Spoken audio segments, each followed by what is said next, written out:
तो स्पीड से करेंगे सीधा सा। हम क्या करेंगे, डिजिट सम C9 मेथड से करेंगे, है ना। और 9 को काटते जाएंगे, जहाँ भी हमें 9 का पेयर दिखेगा, 9 6 3 9 5 4 9 8 7 15 5 और 1 6 6 7 13 3 और 1 4 8 4 12 2 और 1 3।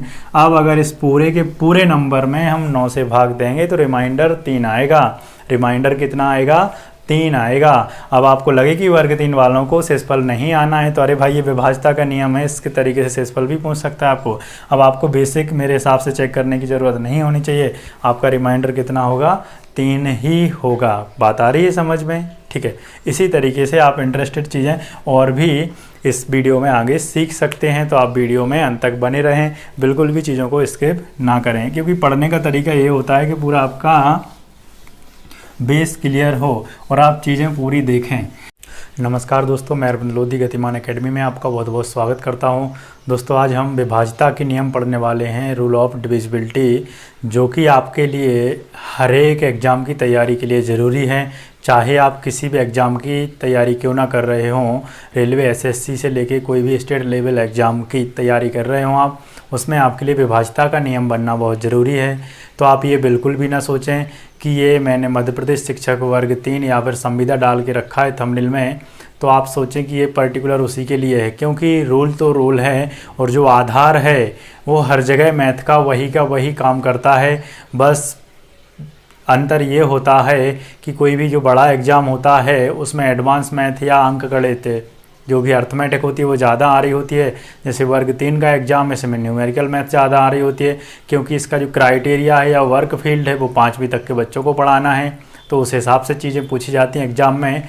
ये होता है कि जिस लेवल का काम होता है उस व्यक्ति का जॉब लगने के बाद में उस लेवल की चीज़ें पूछी जा रही होती हैं। तो आप ऐसा बिल्कुल भी ना सोचें कि ये और किसी एग्ज़ाम में काम नहीं आएगा, हर एक एग्ज़ाम में काम आएगा। तो चलिए शुरू करते हैं। 2 से भाग, 4 से, 8 से और 16 से, ये चारों एक दूसरे से लिंक करते हैं, जो कि वैसे आपको पहले से भी पता होगा। 2 से भाग दे के देखना है हमारे लिए तो इकाई या फिर अंतिम अंक में 2 का भाग जाना चाहिए। जैसे कि ये लिखा हुआ है इस तरीके से 498, तो इस संख्या में पूरा भाग चला जाएगा। इसी की जगह लिख देंगे हम 847, तो इस संख्या में 2 का पूरा भाग नहीं जाएगा। या फिर अंतिम अंक संख्या का क्या होना चाहिए, 0 हो। इस तरीके से कोई भी संख्या है उसमें अंतिम अगर अंक 0 है तो भी वह 2 से विभाजित होगा, ये आपको पहले से पता होगा। 4 से भाग दे के देखना है हमारे लिए, तो जैसे 2 है, 2 पे 1 की पावर 2 कैसे बनता है, 2 पे 1 की पावर, और 4 कैसे बनता है, 2 पर 2 की पावर बनता है, हाँ है ना। तो जैसे हम 2 में देख रहे थे इकाई का अंक या संख्या का अंतिम अंक, उसी तरीके से 4 से भाग में देखेंगे हम संख्या के अंतिम 2 अंकों में पूरा भाग चला जाना चाहिए, मतलब इकाई और दहाई में। इकाई और दहाई में ऐसा यहाँ पर कुछ भी लिखते हैं हम 4752। अब अगर ये पूरा नंबर संख्या के अंतिम 2 अंक अगर 4 से पूरी तरह विभाजित हैं तो यह पूरी संख्या 4 से विभाजित होगी। अन्यथा यहाँ पर हम लिख लें इस तरीके से, और ये लिखा हुआ है मैंने नंबर, ठीक है ना, तो ये पूरा का पूरा नंबर 4 से डिवाइड नहीं होगा, क्योंकि इसके अंतिम 2 अंक 4 से विभाजित नहीं हैं। या फिर जैसे संख्या का अंतिम अंक, इकाई अंक क्या हो, 0 हो 2 से भाग में, उसी तरीके से 4 से भाग में संख्या के अंतिम 2 अंक क्या हो, 000, क्योंकि आपको पता है 4 कैसे बनता है, 2 पे 2 की घात से बनता है, क्लियर है। तो इस तरीके से ये हो जाएगा। अब 8 से भाग, 8 कैसे बनता है, 2 पे 3 की घात से बनता है, हाँ है ना। 8 कैसे बनता है, 2 पे 3 की घात से बनता है। तो 8 में हमें ये देखना है संख्या के अंतिम 3 अंक, इकाई, दहाई और सैकड़ा में 8 का पूरा अगर भाग चला जाता है तो उस पूरी संख्या में भी 8 का पूरा भाग चला जाएगा। और अगर संख्या के अंतिम 3 अंकों में 8 का पूरा भाग नहीं जाता है तो पूरी संख्या में 8 का भाग नहीं जाएगा, क्लियर है। जैसे यहाँ पर मैं लिख देता हूँ 79512। अब अगर इस संख्या के अंतिम 3 अंक 8 से पूरी तरह विभाजित हैं तो वह पूरा नंबर 8 से विभाजित होगा। और अगर संख्या के 3 अंकों में 8 का पूरा भाग नहीं जाता है, जैसे ये लिखा हुआ है मैंने यहाँ पर 8 8 8 500 हम लिख देते हैं 13, इस तरीके से, क्योंकि ये अंतिम 3 अंक 8 से पूरी तरह विभाजित नहीं है, लेकिन आगे के पूरे अंकों में 8 का भाग जा रहा है, इससे कोई फ़र्क नहीं पड़ता, हमें अंतिम 3 अंक देखना है। और इस 512 में हम 8 का भाग देंगे तो ये पूरा नंबर 8 से डिवाइड होगा, क्योंकि 512 में 8 का भाग पूरी तरीके से चला जाता है, लेकिन इसमें नहीं जाता। अब फिर वही बात कि 8 कैसे बनता है, 2 पे 3 की घात से। तो संख्या के अगर अंतिम 3 अंक 0 हैं तब भी 8 का पूरा भाग चला जाएगा। क्लियर है? ठीक है। अब 16 से भाग 16 बनता कैसे है, 2 पे 4 की घात से बनता है। क्लियर है ना?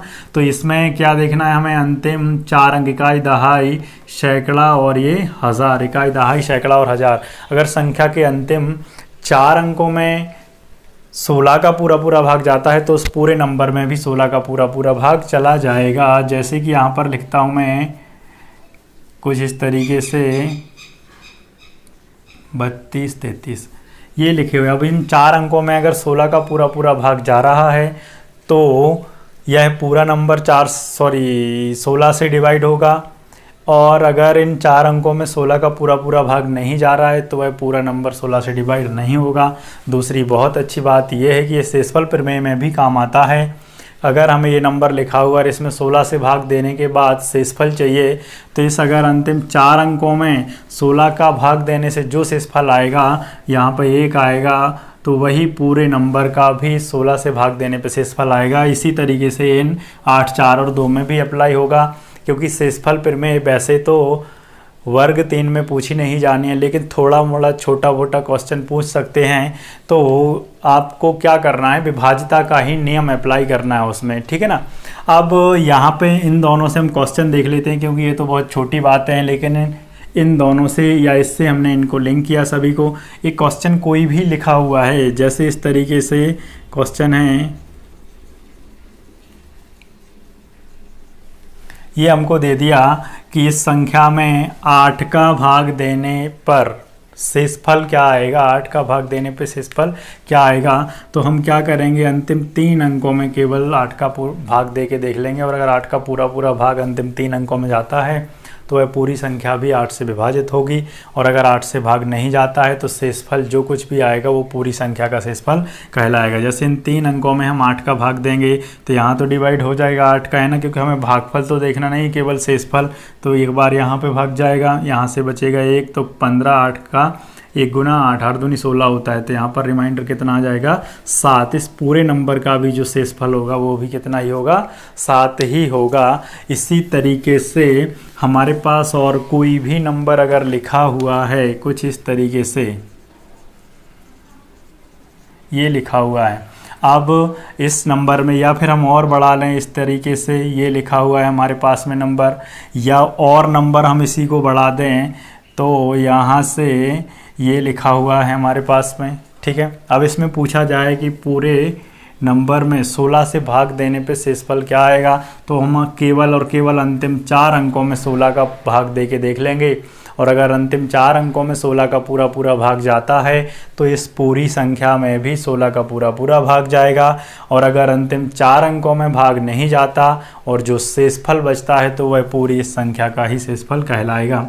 जैसे कि आपको यहाँ से साफ दिख रहा है कि यह 16 से पूरा डिवाइड है नंबर, तो रिमाइंडर कितना आ जाएगा, 0 आ जाएगा। इस तरीके से शेषफल प्रमेय में और इसके अपडेटेड क्वेश्चन या और थोड़े से टफ क्वेश्चन बनते हैं। तो अभी मैं केवल आपको इस पार्ट में बेसिक चीज़ें बताऊंगा, वर्ग 3 के लेवल की, थोड़ा उससे ज़्यादा भी बताऊंगा ताकि आपका सिलेबस से बाहर ना जाए। उसके अलावा जब भी हम इसका सेकंड पार्ट लाएंगे तो उसमें सभी एसएससी लेवल के आपको रिमाइंडर थ्योरम के क्वेश्चन भी और विभाजिता डिविजिबिलिटी के रूल के क्वेश्चन भी बताऊंगा। तो इस तरीके से अगर कभी आपको 32 से पूछ ले डिविजिबिलिटी में, तो जैसे 2 पे 4 की घात आ रही है उसी तरीके से 2 पे 5 की घात से, तो इकाई, दहाई, सैकड़ा, हज़ार, 10,000 तक, और पीछे के 5 अंक कैसे हों 0। तो इस तरीके से चीज़ें हम कर सकते हैं। ठीक है ना? अब ये तो हुए 2 से डिविजिबिलिटी वाले रूल है ना, या 2 से जितनी चीज़ें लिंक होती हैं। इसके बाद हम देखने वाले हैं कि 3 से विभाज्यता, और 3 के वर्ग के बराबर क्या होता है, 9 होता है, जो कि आप जानते हैं। और 3 का घन होता है 27। तो जो 3 की डिविजिबिलिटी होती है सेम वही 9 की होती है और सेम वही 27 की। कहने का मतलब ये है कि किसी भी संख्या में अगर हमें 3 से पूरा पूरा भाग दे के देखना है तो उस संख्या के अगर अंकों के टोटल में 3 का पूरा पूरा भाग जाता है तो वह संख्या 3 से पूरी तरह विभाजित होगी। जैसे कि यहाँ पर हम लिख लेते हैं, ये लिखा हुआ है 45। अब 45 में हमें 3 से भाग दे के देखना है। अब आप बोलेंगे ये तो टाइम पास वाली बात हुई, तो ऐसा बिल्कुल भी नहीं है। बड़े बड़े नंबर में ये बहुत ज़्यादा हमारी हेल्प करता है, ठीक है। तो 5 4 9 या 4 5 9, 9 में 3 का पूरा पूरा भाग जाता है तो पूरी संख्या में भी 3 का पूरा पूरा भाग जाएगा, मतलब ये नंबर डिवाइड है। इसकी जगह पे हम कोई और लिख लेते हैं, जैसे ये लिखा हुआ है 47। 47 में भाग दे के देखना है 3 का, तो संख्या के अंकों का टोटल करेंगे और संख्या के अंकों के टोटल में अगर 3 का पूरा पूरा भाग जाता है तो ही उस संख्या में 3 का पूरा पूरा भाग जाएगा। 7 4 11, 11 में 3 का भाग नहीं जाता तो ये संख्या पूरी तरह 3 से डिवाइड नहीं होगी, ठीक है ना। अब हम और कोई नंबर लिखते हैं जो कि बहुत खतरनाक सा होगा, ठीक है। इस तरीके से इसमें हमें देखना है कि 3 से भाग देने पर शेषफल क्या होगा, 0 होगा या 1 होगा या 2 होगा, 3 तो होगा नहीं, ठीक है। अब आपको इसको क्या करना होगा, टोटल करना होगा यार। हाँ है ना, आप टोटल ही करेंगे, लेकिन समस्या ये है कि बड़ा नंबर है जो कि आप डिविजिबिलिटी रूल पहले से पढ़ रखे हैं तो आप क्या करते होंगे, संख्या के अंकों का टोटल करते होंगे। यार ये ऐसा नहीं करेंगे, हम क्या करेंगे, संख्या के अंकों का टोटल करेंगे, ठीक है, उसको फिर से ऐड कर देंगे, ठीक है। जैसे कि यहाँ पे 7 4 11, बड़ा नहीं करना, 1 और 1 2 कर लो ना।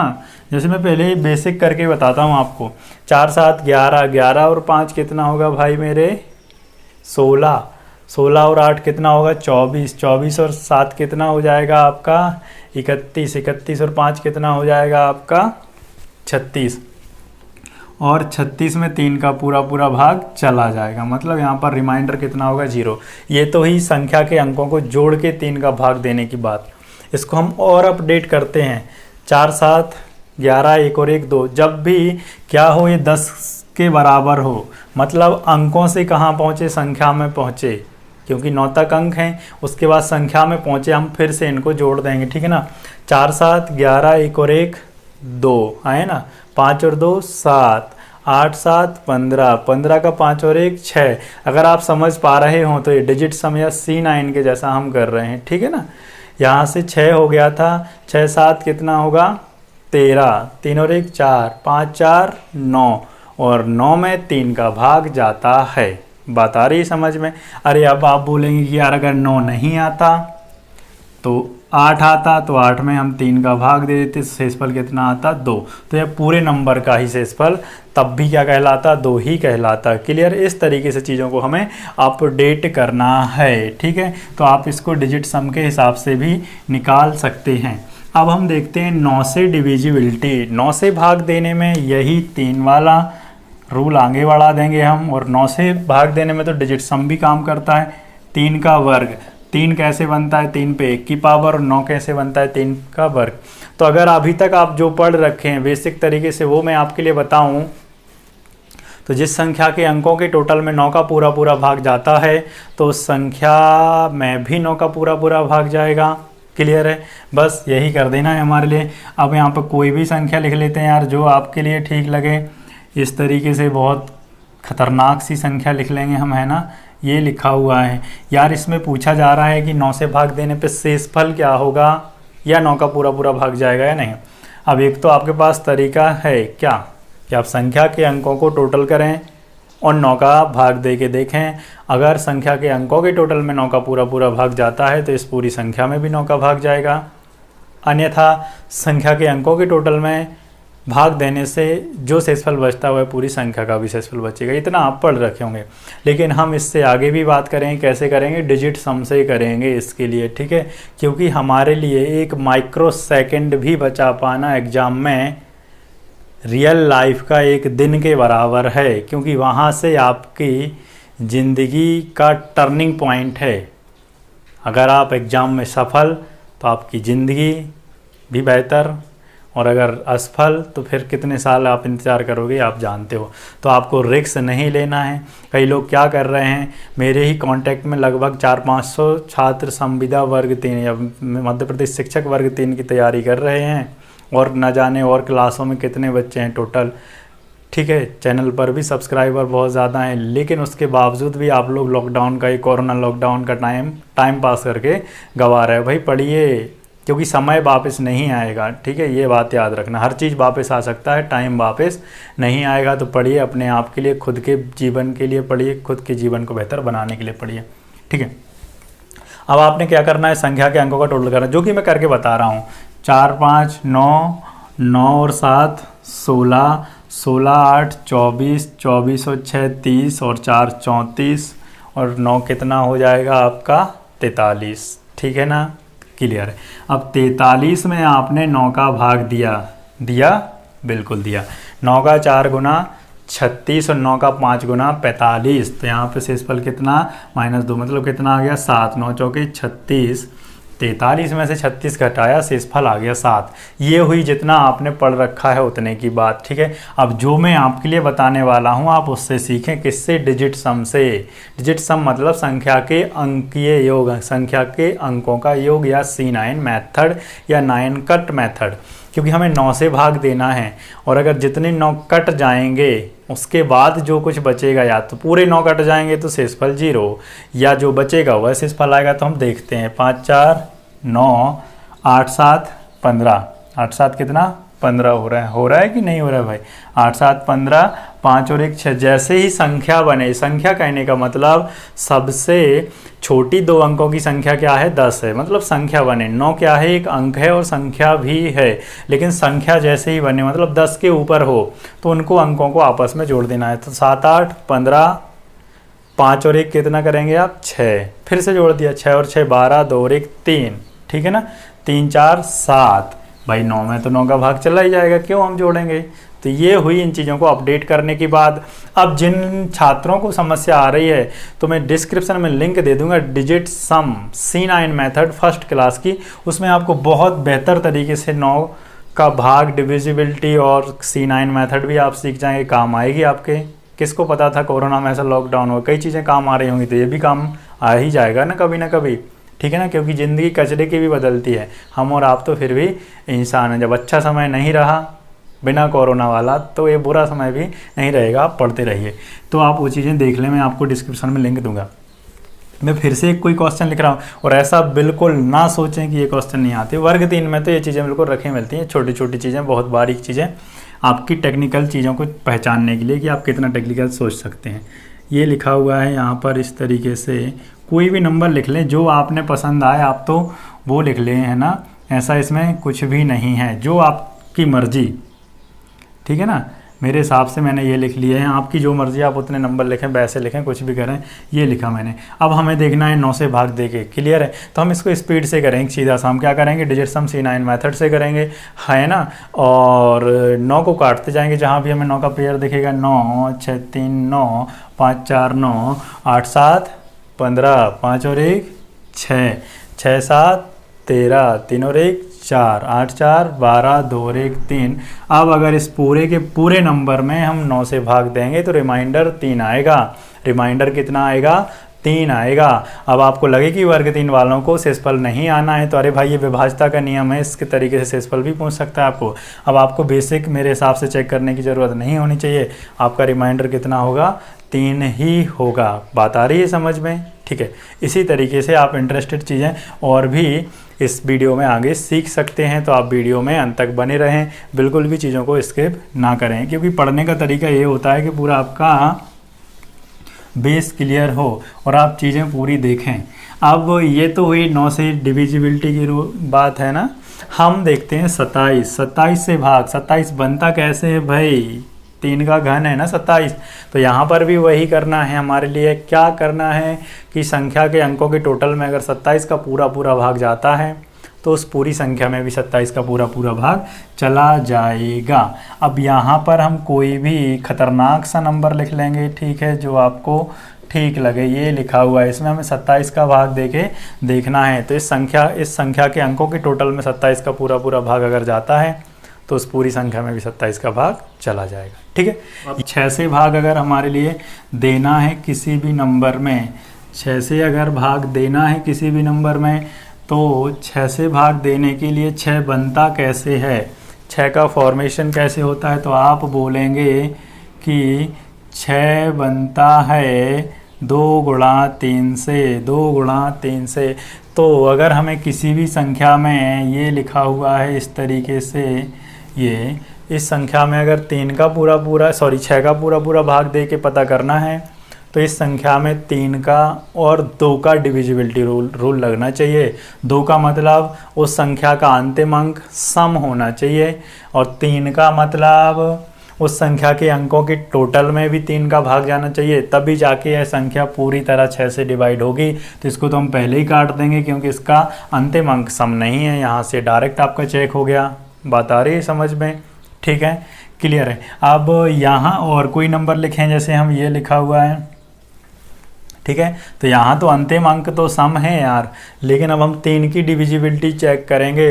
तो 3 की डिविजिबिलिटी चेक करने के लिए 8 4 12 2 और 1 3, ये तो डिवाइड हो गया, 8 7 15 5 और 1 6, ये भी डिवाइड हो गया। मतलब यह पूरा का पूरा नंबर 6 से डिवाइड हो जाएगा। इसी तरीके से 12 से भाग, इसी तरीके से किससे भाग देंगे हम, 12 से भाग। और 12 का फॉर्मेशन किस तरीके से होता है, 4 गुणा 3। मतलब जिस संख्या में हमें 12 का पूरा भाग दे के पता करना है, ठीक है, तो उस संख्या में 4 व 3 का पूरा भाग जाना चाहिए। मतलब 4 व 3 की डिविजिबिलिटी रूल को वेरीफाई करना चाहिए। यहाँ से ये लिखा हुआ है 7 5 6, कोई भी नंबर लिखा 756, इसमें 3 का डिवाइड देने के लिए संख्या के अंकों के टोटल, तो वो हम बाद में चेक कर लेंगे, पहले 4 वाला चेक कर लें। 4 में क्या होता है, संख्या के अंतिम 2 अंकों में पूरा भाग जाना चाहिए। तो आपको पता है कि 56 में 4 का पूरा भाग चला जाता है। तो अब हम चेक करेंगे कि संख्या के अंकों के टोटल में क्या 3 का पूरा भाग जाता है। तो 7 5 12 बिल्कुल जाता है, क्योंकि 6 में तो जा रहा है, 7 5 12 2 और 1 3 तो जाता है। ठीक है, तो इसका मतलब इस पूरे के पूरे नंबर में किसका पूरा भाग चला जाएगा, 12 का चला जाएगा। ठीक है ना, तो ये यहाँ से डिविजिबिलिटी रूल हो गए इस तरीके के, जो मतलब नॉर्मल से हैं। अब हम देखते हैं 11 से डिविजिबिलिटी, जो कि बहुत ज़्यादा ज़रूरत पड़ती है हमारे लिए उसकी। ठीक है, फिर हम अभी और भी देखेंगे, आप वीडियो को स्किप करके ना भागें। ठीक, 11 से डिविजिबिलिटी चेक करने के लिए कोई भी संख्या लिखी हुई है, मैंने ये लिखा हुआ है इस तरीके से, है ना, ये इसमें हमें ये पता करना है कि 11 से पूरा भाग जाएगा या नहीं। तो इसकी अगर हम डेफिनेशन की बात करें तो यार वो थोड़ी उटपटांग सी है। तो आप सीधा सा क्या रखें, ये इधर देखें ज़रा ध्यान से पेन को, है ना, एक अंक को छोड़ के एक अंक का टोटल करना है, मतलब अल्टरनेटिव अंकों को ऐड करना है। तो यहाँ से इसका टोटल करें, 4 8 प्लस 5, 8 4 12, 5 कितना हो रहा है, 17, और 7 और 7 ये आप ऐड करेंगे तो कितना हो रहा है, 14। इस तरीके से आपको किसी भी दी गई संख्या को, अगर मैं डेफिनेशन की बात करूं, आपको कोई भी संख्या दी गई है तो उस संख्या के सम स्थानों पर आए हुए अंकों का योग, सम मतलब 2 4 6 स्थानों पर आए हुए, सम अंक नहीं, स्थान, प्लेस, ठीक है ना, सम स्थानों पर आए हुए अंकों के योग, और उस संख्या के विषम स्थानों पर आए हुए, विषम अंक, विषम संख्या नहीं, विषम स्थान, प्लेस, ऑड नंबर 1 3 5, इस तरीके से विषम स्थानों पर आए हुए अंकों के योग का अंतर अगर 0 या 11 का गुणज है, 0 या 11 का गुणज, मल्टीपल या पहाड़ा है, तो वह पूरी संख्या 11 से डिवाइड होगी। लेकिन यहाँ पे ऐसा नहीं है, इनका आप अंतर करोगे, 17 में से 14 घटाओगे 3, इसका मतलब ये पूरा का पूरा नंबर 11 से डिवाइड नहीं है। ठीक है ना, अब हम और कोई भी नंबर देखते हैं। ये लिखा हुआ है 2 अंकों की संख्या, आप कहीं से भी कर लें आगे पीछे। तो संख्या के सम स्थानों पर आए हुए अंकों का योग और विषम स्थानों पर आए हुए अंकों के योग का अंतर अगर 0 या 11 का मल्टीपल है तो वह संख्या 11 से पूरी तरह से डिवाइड होगी। 6 4 10, 7 5 12, देखिए अंतर क्या, 2 आ रहा है, 12 में से 10 घटाओगे 2, तो ये संख्या पूरी तरह से डिवाइड नहीं होगी। यहाँ पर 8 4 6 7, ठीक है ना, 8 से 14 7 4 11, ये भी नहीं होगी, तो यहाँ पर हम लिख लेते हैं 7। ठीक है ना, अब ये हो जाएगी 8 7, 8 और 6 14, 8 और 6 कितना 14, 7 और 7 14। इस संख्या में अब अगर हम 11 का पूरा पूरा भाग देंगे तो ये हो जाएगी, क्योंकि इस संख्या के सम स्थानों पर आए हुए अंकों का योग और विषम स्थानों पर आए हुए अंकों के योग का अंतर कितना है 0 या 11 का मल्टीपल होना चाहिए। वैसे इसका कितना है अंतर है 0, तो ये पूरा का पूरा नंबर 11 से डिवाइड हो जाएगा। सॉरी यहाँ पे 11 लिखना था, ये 11 से डिवाइड हो जाएगा। मेरे हिसाब से आप बात को समझ गए होंगे कि 11 से भाग देने के लिए क्या करना पड़ता है। क्लियर है? तो ये थी सिंपल सा हमारा डिविजिबिलिटी रूल। अब कुछ चीज़ें होती हैं जिनको स्टेट लेवल एग्ज़ाम ने आज तक कई बार दोहराया हुआ है, सिर्फ और सिर्फ शेषफल पूछने के लिए, या फिर रेलवे वालों ने भी और एसएससी वालों, सभी लोग इन चीज़ों को रिपीट कर देते हैं सब एग्जामिनर। ठीक है ना? तो जैसे कोई भी नंबर लिखा हुआ है जिसमें एक ही अंक की 6 बार आवृत्ति हो रही हो, 6 बार क्या हो रहा हो रिपीटिशन हो रहा है, ठीक है ना, जिसमें एक ही अंक की 6 बार आवृत्ति हो रही हो, इस तरीके से ये लिखा हुआ है। ठीक है ना, 3 और 3 6, या इसकी जगह हम लिख देते हैं ये इस तरीके से, या फिर आपने जो लिखना है आप वो लिख सकते हैं, 5 लिख लें आप, 3 और 3 6। ठीक है, ये नंबर हमेशा डिवाइड होंगे इस तरीके के, किससे 7 गुणा 11 गुणा 13 गुणा 37 से हमेशा डिवाइड होंगे, इस बात की गारंटी है। ठीक है ना? अब आपने क्या याद रखना है, इस तरीके का कभी कोई नंबर आता है तो वो मोस्टली किस नंबर से डिवाइड होता है, अभाज्य संख्याओं से डिवाइड होता है, प्राइम से। तो 7 यहाँ पर अभाजित, चारों की चारों संख्या कैसी है अभाजित, ये आपको याद रखना है। चाहो तो आप चीज़ों को नोट करते जाया करो भाई मेरे पढ़ रहे हो, क्योंकि ये शोले की फिल्म नहीं है कि आपने देख ली और आपको याद बना रहेगा हमेशा कि कितने आदमी थे। ठीक है, क्लियर है? क्योंकि ये मनोरंजन की चीज़ें नहीं है कि आपको याद रखना भी है कि नहीं रखना, वो तो ऑटोमेटिक याद रहेंगी। आपको चीज़ों को लिखते जाना है, पर्टिकुलर नोट्स बनाना है। ठीक है, तभी जाके कुछ हो सकता है, क्योंकि पढ़ने की बात अलग है और चीज़ों को मनोरंजन के रूप में देखने की बात अलग है। ठीक है ना? तो किसी भी संख्या में अगर एक ही अंक की 6 बार आवृत्ति हो रही हो, कितनी बार, किसी भी संख्या में एक ही अंक की अगर 6 बार आवृत्ति हो रही हो तो वह संख्या हमेशा 7, 11, 13 व 37 से पूरी तरह डिवाइड होगी। अगला हमारा नोट पॉइंट है इस तरीके से, ये लिखा हुआ 111, 444 और 888। इस तरीके का कोई भी नंबर है, क्या कोई भी नंबर है तो वह हमेशा डिवाइड होगा 3 व 37 से। तो 3 गुणा 37 मैंने इसलिए लिखा है क्योंकि इसकी तो मैं आपको गारंटी दे रहा हूँ, ये मोस्ट आईएमपी डाल लेना आप, क्योंकि 3 गुणा 37 होता है 111 और 111 का ये 4 गुना, 111 का ये 8 गुना, तो इस तरीके से डिवाइड होता है। तो इसलिए मैंने ये ऐसा लिखा हुआ है, क्योंकि इनडायरेक्टली कितना बन रहा है 111 ही बन रहा है, लेकिन ये बहुत ज़्यादा आता है और वर्ग 3 के लिए तो आपके लिए स्पेशल ही ये चीज़ों की ज़रूरत है। दूसरा, आप तो एसएससी CGL की भी तैयारी क्यों ना कर रहे हों, आपको संख्याएं तो यही आनी है ना भाई मेरे। ऐसा तो है नहीं कि एसएससी CGL में मेंसुरेशन आ गई तो मेंसुरेशन में संख्याएँ हैं ही नहीं, समझ रहे हो। ट्रेन आ गई तो ट्रेन में संख्याएँ हैं, संख्याएँ कहाँ से लाओगे भाई, इधर से ही लाओगे ना कैलकुलेशन। तो ऐसा बिल्कुल भी ना सोचे, चीज़ों को आप पढ़ें अच्छे से। तो यहाँ से आपको क्या याद रखना है कि एक ही अंक की 3 बार आवृत्ति से, एक ही अंक की 3 बार आवृत्ति से बनने वाली संख्याएं हमेशा किससे डिवाइड होती हैं, 3 गुणा 37 से डिवाइड होती हैं। अगला नोट पॉइंट हमारे लिए इसी में लिखना है कि इस तरीके से एक संख्या या 2 अंक का रिपीटिशन 2 बार हो, जैसे ये 25 25 लिखा हुआ है, 32 32 लिखा हुआ है, 37 37 लिखा हुआ है, इस तरीके से। ठीक है, बात समझ रहे होंगे आप किस तरीके से मैं बोल रहा हूँ। ठीक है, अल्टरनेटिव एक अंक 2 बार लिखा हुआ हो, ठीक है ना, और दूसरा अंक उसके बीच में हो, या आप जैसा समझ पाएँ, 25 25 32 तो मैंने सामने लिख दिया। इस तरीके का कोई भी नंबर हमेशा किससे डिवाइड होगा, 101 से डिवाइड होगा, हमेशा 101 से डिवाइड होगा। ठीक है ना, चाहे आप ऐसा लिख दें 10 10, ये भी हमेशा किससे डिवाइड होगा, 101 से डिवाइड होगा। बात समझ रहे होंगे आप।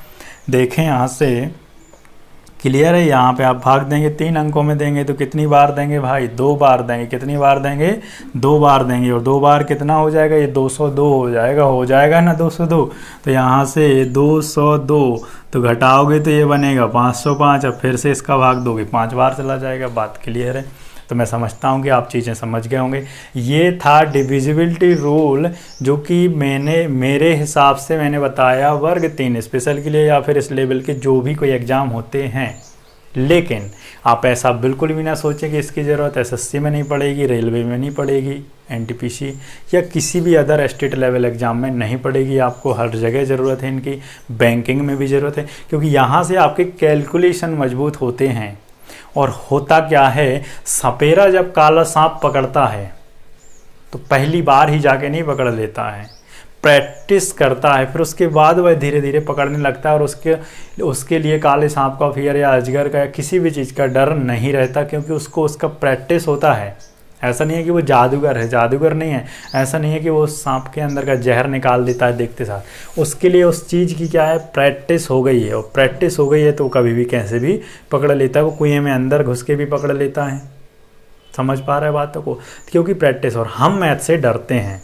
हम क्या है, मैथ से डरते हैं, तो हम कभी उसको खोल के नहीं देखते हैं। खोल के देखते हैं तो एक क्वेश्चन किया, 2 किया, तीसरा नहीं बना तो क्या हो गया, दिमाग खराब। अरे भाई दिमाग खराब तब होगा जब दिमाग होता है ना। ऐसा क्यों मान के चलते हो कि दिमाग खराब हो गया। दिमाग खराब हो गया तो आपको भर्ती करना पड़ेगा। समझ पा रहे हो चीज़ों को। तो पढ़ें भाई मेरे। और यहाँ तो अभी तक जो मैंने देखा है कि ऑनलाइन क्लासेस में इतना ज़्यादा फ़ायदा है कि ना तो कोई इज्जत का डर, ना कोई बेइज्जती का डर, क्योंकि हम अकेले हैं और आप अकेले हो। वो भी हम कहाँ हैं, मोबाइल में या स्क्रीन पर हैं। तो कोई ये पता भी नहीं चलता कि आपको कौन सी चीज़ आ रही है, कौन सी नहीं आ रही। तो आप बार बार वीडियो को इधर उधर करके, आगे पीछे, रिवर्स, स्पीड तेज़ करके, स्पीड धीमी करके, अपनी सहूलियत अनुसार चीज़ों को देख सकते हैं और सीख सकते हैं और पढ़ सकते हैं। क्योंकि ऑफलाइन क्लासेस में क्या होता है, लोग हेजिटेशन या इंसल्टी की वजह से कई बार कई चीज़ें पूछते नहीं है कि अरे यार लोग क्या सोचेंगे कि क्या पूछ रहा है। तो अब तो यहाँ तो आपको कोई दिक्कत भी नहीं। दूसरा, मैंने आपके लिए व्हाट्सएप नंबर भी दे रखा है मेरा, आप उस पर मुझसे चीज़ें कंसर्न कर सकते हैं। मैं आपके लिए call, video call, offline chat, pic, कई माध्यमों से समझाने की कोशिश करूँगा, क्योंकि वर्तमान में आप भी फ्री हैं 24 घंटे और मैं भी फ्री हूँ। ठीक है ना। तो मैं बिल्कुल आपकी हेल्प करूँगा। आपको भी कोई काम नहीं है पढ़ने के अलावा, ना होना चाहिए, और मेरे लिए भी पढ़ाने के अलावा कोई काम नहीं है। तो मैं हर संभव, हर लेवल तक आपकी मदद करूँगा। ठीक है ना। और जब आपकी मैं मदद करूँगा तो थोड़ी बहुत आप हमारी भी मदद कीजिए कि चैनल को सब्सक्राइब कीजिए अगर चैनल पर नए हैं। और अगर आप शेयर नहीं करते हैं तो शेयर करें, लाइक करें, कमेंट करें। और पसंद नहीं आता है तो बढ़िया बहुत ज़ोर से डिसलाइक करें, ताकि आपके मोबाइल की स्क्रीन ना फूटे, आराम से करें। ठीक है, चलिए इसके आगे हम कल बात करेंगे या अगली जो भी क्लास होगी उसमें बात करेंगे। Thank you.